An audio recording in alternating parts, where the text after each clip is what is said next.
Muy buenas, saludos a todos y a todas. Comenzamos con otro vídeo sobre consistencia interna y en concreto vamos a ver la guía número 7 que va a tratar sobre el alfa de Cronbach. En este caso vamos a ver el vídeo número 2 sobre alfa de Cronbach y en concreto aquí nos vamos a centrar en desarrollar o derivar la ecuación de alfa de Cronbach a partir de la ecuación de Spearman-Brown.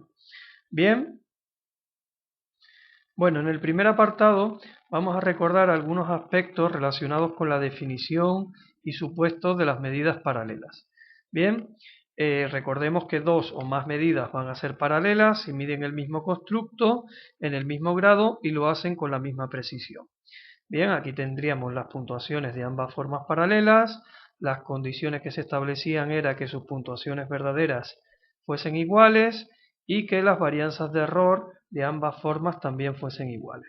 Si esto era así, pues las deducciones que obteníamos, entre las deducciones que obteníamos, eran que el valor esperado de las puntuaciones empíricas de ambas formas eran iguales, las varianzas empíricas de ambas formas son iguales, y en el caso de que tuviéramos más de dos test paralelos, por ejemplo 3 o más, pues las covarianzas entre las puntuaciones empíricas de las diferentes formas también serían iguales. En el segundo apartado vamos a ver que a diferencia de los métodos de división del test en dos mitades, aquí vamos a suponer que vamos a dividir el test en n partes paralelas. Bien, suponemos que en este caso el test se puede dividir en tantas partes como ítems tenga dicho test, es decir, como hemos dicho, en n partes paralelas. Bien, bueno, aquí lo expresamos con este diagrama, ¿vale? Tenemos un test y sabemos que la puntuación total del test es una combinación lineal de la puntuación que se tiene en cada uno de los n ítems que lo componen.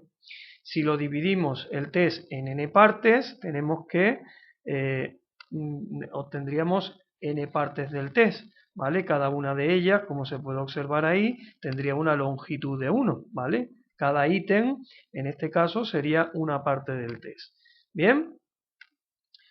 Bueno, en el siguiente punto vamos a recordar a qué equivalía la varianza de las puntuaciones empíricas formada en este caso por la combinación lineal de variables que supone las puntuaciones en cada uno de los ítems. Bien, en este caso recordemos que la varianza de las puntuaciones empíricas sería igual a la suma de las varianzas que se tienen en cada uno de los ítems más la suma de las covarianzas entre los distintos ítems que componen el test.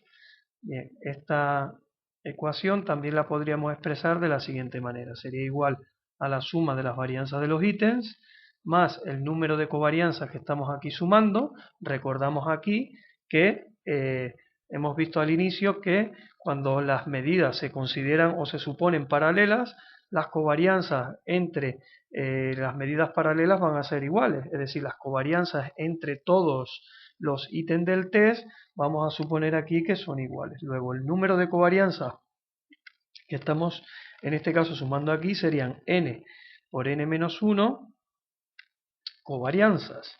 Bien, y en este caso dicho sumatorio, como todas las covarianzas son iguales, lo podemos expresar de esta manera. Bien, recordemos que la covarianza también se podía escribir de la siguiente forma. Bien, aquí la varianza empírica nos quedaría la suma de las varianzas de los ítems más n por n menos 1 covarianza. Y recordemos aquí que la covarianza también se puede expresar como el producto de la correlación, en este caso entre dos ítems por sus correspondientes desviaciones típicas. Bien, aquí recordar también que vamos a suponer que las desviaciones típicas de los ítems van a ser la misma, porque estamos partiendo del supuesto de que los ítems van a ser paralelos. Si no, no podríamos utilizar la ecuación de Spearman-Brown como veremos más adelante. Bien, teniendo en cuenta esto, vamos a ver que este esta correlación que tenemos aquí nos daría el coeficiente de fiabilidad de un test con longitud 1, ¿vale? Porque recordemos que esto de aquí sería la correlación entre dos ítems, ¿vale? Supuestamente cada ítem es un test con longitud 1 y su correlación, por tanto, nos daría la fiabilidad de un test con longitud 1. Por tanto, podemos decir que el coeficiente de fiabilidad de un test con longitud 1, en este caso el coeficiente de fiabilidad de cada uno de los ítems, pues sería igual a lo siguiente, ¿no? Sería igual a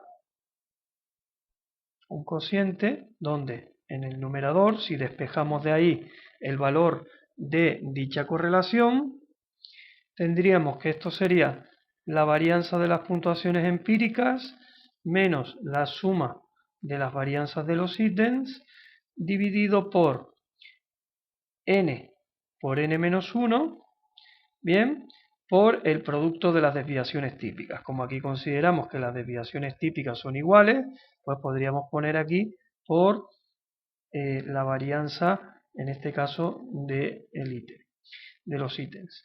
Bien, aquí si multiplicamos esta n por la varianza de los ítems, veremos que esto también lo podemos expresar como la varianza de las puntuaciones empíricas menos la suma de las varianzas de los ítems, bien, dividido por n menos 1 por las varianzas, la suma de las varianzas de los ítems.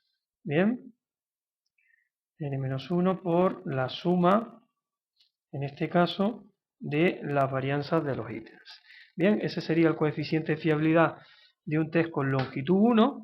Bien, y bueno, en el siguiente punto vamos a obtener, como habíamos dicho al inicio, el coeficiente alfa de Cronbach a partir de la ecuación de Spearman-Brown. Bien, recordemos que la ecuación de Spearman-Brown era la siguiente. Nos decía que el coeficiente de fiabilidad del test final, del test al que va a tener la longitud modificada, iba a ser igual a K por la fiabilidad del test inicial dividido por 1 más K menos 1 por el coeficiente de fiabilidad del test inicial. Entonces aquí vamos a suponer que el test inicial tiene una longitud de 1, ¿vale? Los elementos iniciales del test van a ser 1 y queremos calcular la fiabilidad del test completo, que va a tener, evidentemente, siempre va a tener n ítems. Bien, entonces recordemos aquí que el valor del coeficiente de fiabilidad inicial sería en este caso el coeficiente de fiabilidad de un test con longitud 1, que lo hemos visto en el apartado anterior.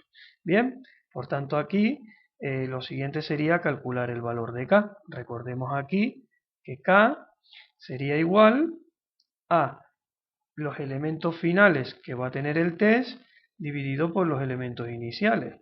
Bien, con lo cual, si sustituimos ahí, pues tenemos que los elementos finales son n y los elementos iniciales 1, con lo cual en esta fórmula K pasaría a valer n.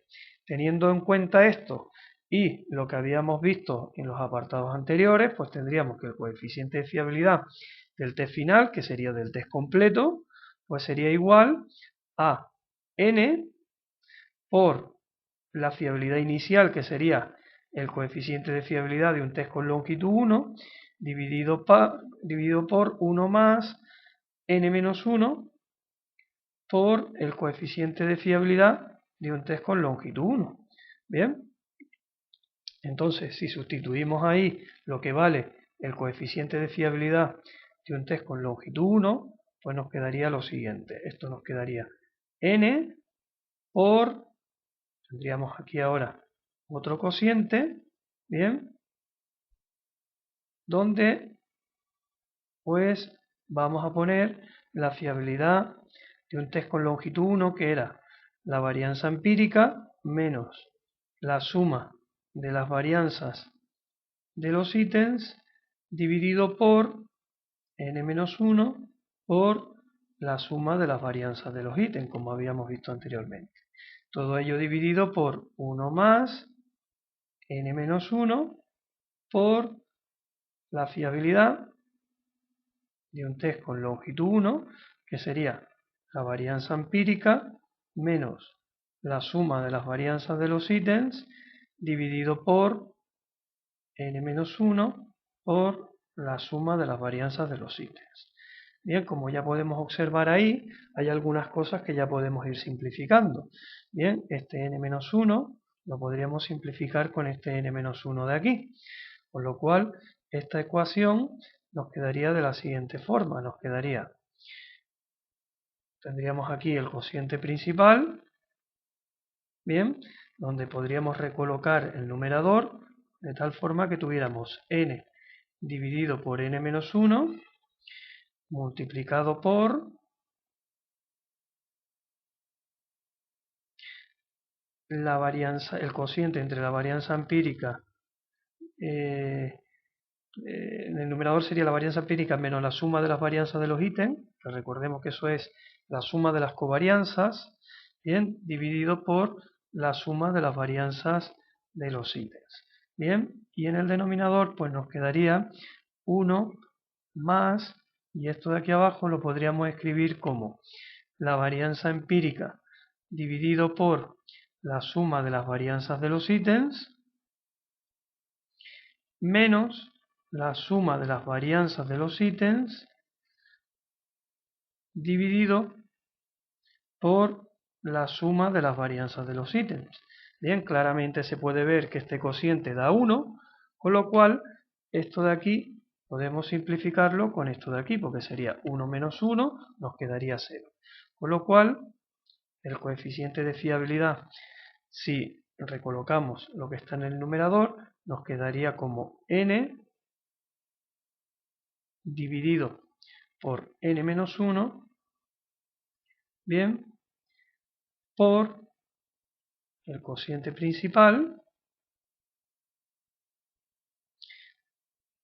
donde aquí en el numerador pues quedaría la varianza de las puntuaciones empíricas menos la suma de las varianzas de los ítems, todo ello dividido por la suma de las varianzas de los ítems, bien, y todo a su vez dividido por la varianza empírica, dividida esta también por la suma de las varianzas de los ítems. Como vemos aquí, aquí podemos simplificar este denominador con este denominador de aquí, con lo cual esta ecuación nos quedaría como n dividido por n menos 1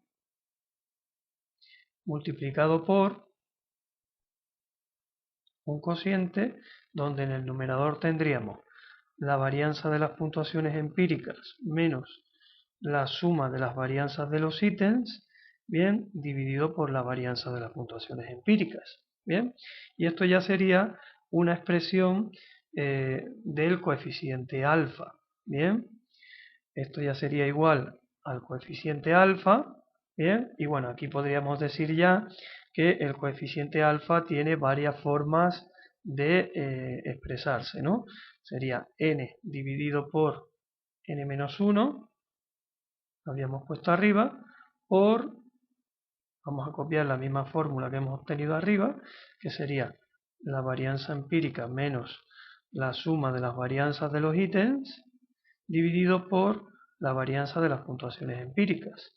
Bien, recordemos que esto de aquí arriba es, en este caso, equivalente a la suma de las covarianzas de los ítems. Bien, si subimos arriba y vemos donde habíamos copiado la varianza de las puntuaciones empíricas, pues fácilmente se ve aquí que si despejamos la suma de las covarianzas de los ítems, pues nos quedaría la varianza empírica menos la suma de las covarianzas de los ítems.